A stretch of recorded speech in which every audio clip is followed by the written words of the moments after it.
Gaza retrouve le calme après 29 jours passés sous le feu des bombardements. Dans ce parc de jeux, les enfants profitent de leur journée. Une chose inenvisageable il y a encore quelques heures. L'armée israélienne a quitté l'enclave palestinienne. L'opération de retrait qui s'est achevée hier dans l'après-midi intervient après un cessez-le-feu de 72 heures négocié au Caire. Les troupes israéliennes étaient entrées à Gaza le 17 juillet.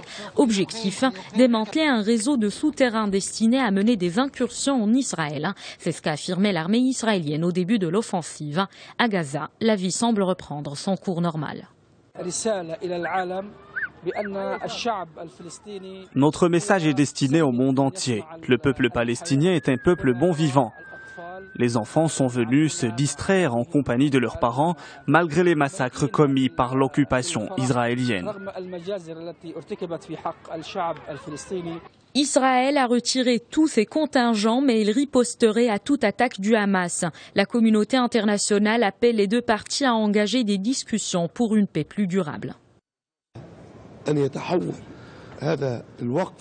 Nous devrons passer d'un cessez-le-feu à un arrêt total des opérations militaires sur les territoires terrestres et aériens et sur les eaux territoriales de manière durable.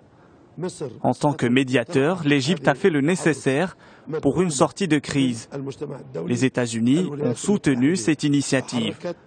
Aujourd'hui, ils devront veiller à ce que les deux parties respectent leurs engagements.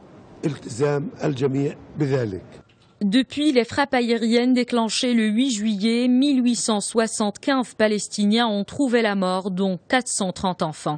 Côté israélien, 64 soldats et 3 civils ont péri. Depuis qu'il a imposé un blocus à la bande de Gaza en 2006, l'État hébreu contrôle de façon stricte espace aérien, eau territoriale et trafic de marchandises.